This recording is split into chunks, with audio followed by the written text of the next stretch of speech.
Selamat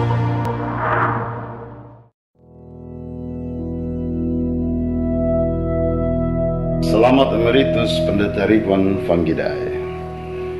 Sosok berkumis dengan suara yang berat adalah ciri dari Pendeta Hendrik Ridwan Vanggidai. Selalu bersikap kritis di tengah kemapanan adalah kebiasaannya. Karena itu, dia tidak akan pernah kehilangan argumen untuk terus mempertanyakan sesuatu. Katanya, orang yang berpikir kritis akan terlihat dalam 3 kerangka: berpikir di luar kotak, kreativitas, menghasilkan ide segar, originalitas, serta kepedulian terhadap masalah-masalah sosial, sensitivitas. Khusus untuk Pendeta Ridwan, kita harus menambahkan satu kerangka lain, bahwa berpikir kritis tidak hanya berangkat dari data dan fakta, tetapi juga memiliki tujuan akhir, yaitu orang lain makin bertumbuh dalam iman pada Tuhan Yesus.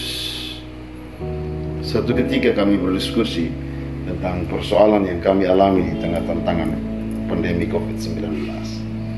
Dengan gaya yang tenang, Pendeta Ridwan berujar, COVID tidak bisa dihentikan. Kekuatan pelayanan adalah kemauan gereja untuk beradaptasi. Carilah satu model yang bisa menjadi titik kuat pelayanan di gereja. Apa yang kuat bagi jemaat-jemaat dan apa yang menjadi pergumulan bersama bagi lingkup. Ya, kami memulainya, meski dengan hal-hal kecil, namun kami memulainya. Apa yang bisa dilakukan? Ya, lakukanlah. Saya melihat Pendeta Ridwan sebagai pemberi solusi di tengah kebuntuan. Kadang perlu kerja keras dan sedikit ketabahan untuk mendengar kata-katanya. Sebab ia selalu berpikir berbeda, meski kita akan sampai di tujuan yang sama. Tapi makin mendengar, makin banyak hal-hal baru yang menginspirasi. Omongannya seperti kita sedang kegatalan. Makin lama makin digaruk, makin nikmat rasanya. Suatu ketika, dia sangat kesal karena keberanian kami dalam mengambil keputusan. Menurutnya itu adalah langkah yang sangat organisatoris dan mengabaikan proses pastoral. Sebagai MKH, kami punya pertimbangan sendiri. Namun bagi dia pendekatan organisatoris dampaknya akan lebih besar. Negatifnya akan lebih banyak. Saya tidak usah menyebut persoalan apa itu, tetapi intinya dari dialah saya secara diam-diam belajar untuk segera menutupi celah dari pola pendekatan organisatoris. Ketika masalah usai, dia kaget karena sepanjang pengalamannya pola pendekatan organisatoris selalu rentan dengan persoalan.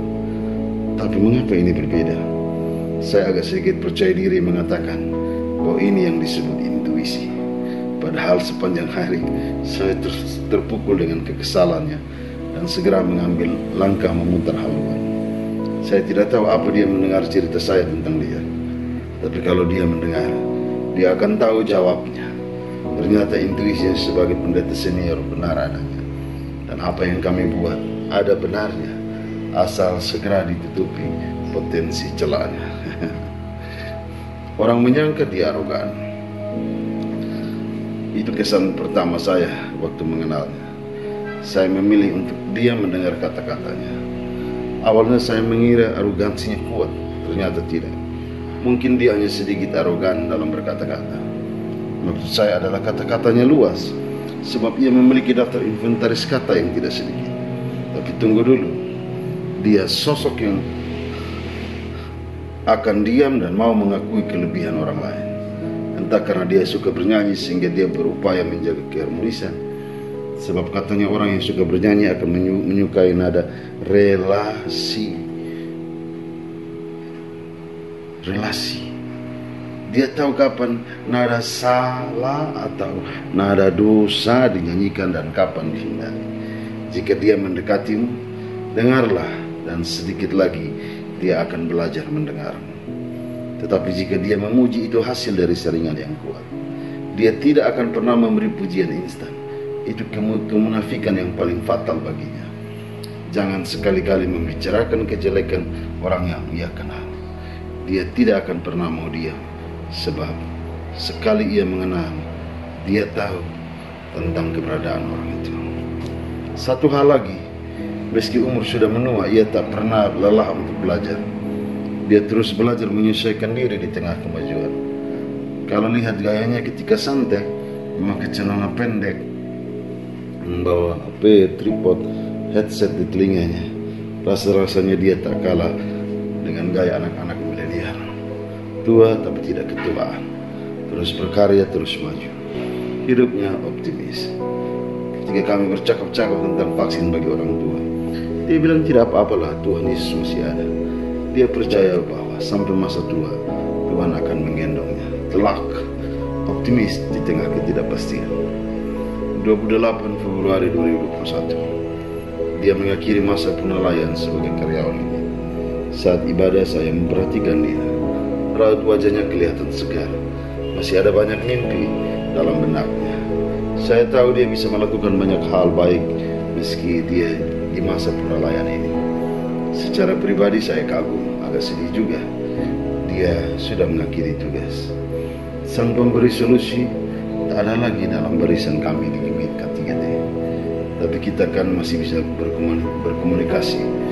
Sobat, Tuhan Yesus selalu punya cara menjadikan kita berjumpa untuk berbagi dan menjadi solusi terhadap kehidupan. Oh ya, saya tidak bermaksud untuk membesarkan namanya dan mengesampingkan yang lain.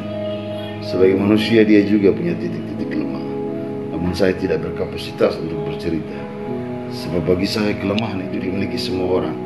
Dan jangan lupa, apa yang lemah di mata kita bagi orang lain itu adalah kelebihan. Dan apa yang lebih dari kita bagi orang lain itu mungkin kelemahan. Lagian saya juga menyadari bahwa diri saya memiliki banyak kelemahan. Saya mengucapkan dengan bangga, selamat purnalayan Pendeta Hendrik Ridwan Vanggidai. 60 tahun mungkin menjadi batas pengakuan. Namun kependetaan dibawa sampai mati. Tuhan dan sesama masih menunggu karya. Benar, salah satu kutipan Abraham Lincoln. And in the end, it's not the years in your life that count, it's the life in your years. Dan pada akhirnya bukan tahun-tahun dalam hidupmu yang diperhitungkan, melainkan kehidupan di tahun-tahun. Amin.